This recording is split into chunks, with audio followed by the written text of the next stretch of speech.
Good morning, everyone. It used to be called the BCS Bowls. Now it's the New Year's Six. I'm talking about the two semifinals and 4 other major bowl games, and it's going to feature some of the best teams in the nation this year.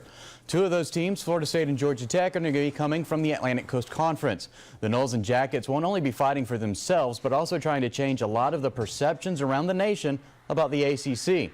Last year, FSU won the national title. Clemson won their BCS Bowl. But still, the ACC is seen as one of the weaker conferences among the Power 5. The attitude toward the ACC possibly a factor in an unbeaten FSU team being a 3 seed in the playoff rankings. Conference Commissioner John Swofford, he wasn't really all that thrilled about where the Noles landed in the rankings, but he knew that FSU deserved a seat at the table. Well, I think first of all, they certainly deserved it. The defending national champion, they've had a tremendous year this year. They're on a 29-game winning streak. They've won a very tough conference to win, and we're pleased as a league to have our champion in the first college football playoff where they deserve to be.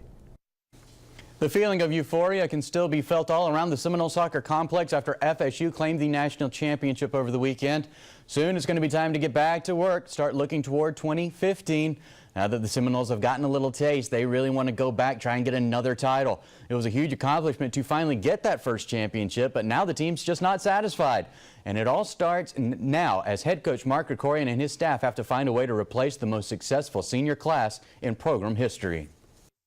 We're going to continue moving on.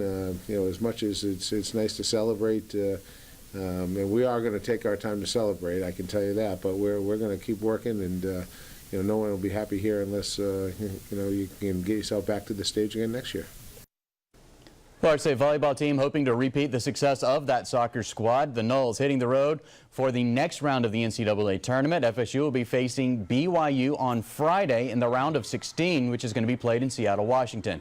It's the 4th time in the last 6 years that FSU has advanced to the Sweet 16, and it's a feat that the Seminole program had never accomplished before Chris Poole took over as head coach 6 years ago. And that's going to do it for your Sunrise Sports. And other sports headlines this morning. Panthers QB Cam Newton expected to be released from the hospital sometime today. This comes after he fractured parts of his lower back in this accident. Look at his pickup truck. It overturned yesterday near the stadium.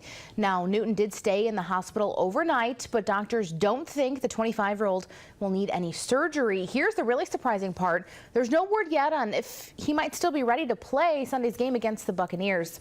Witnesses say his pickup truck flipped 4 times. Police still trying to figure out what exactly happened.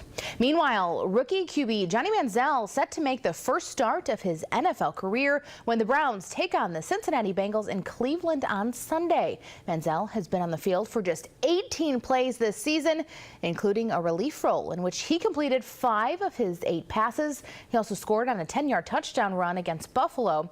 Now, following the announcement, the Bengals coach Marvin Lewis had to apologize for a second time.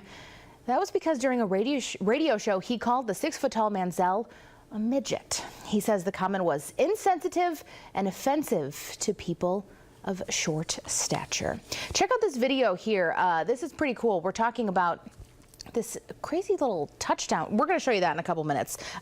First, we do have some other news to get to as well. Oscar Pistorius, a South African judge, has ruled prosecutors can appeal the verdict in his trial.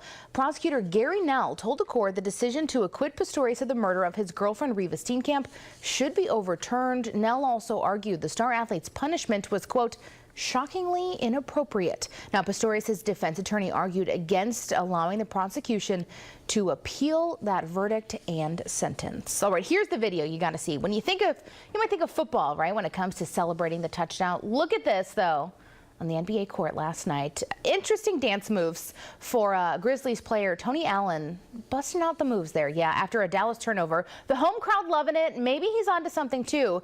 The Grizzlies actually went on to beat the Dallas Mavericks by a score of 114 to 105.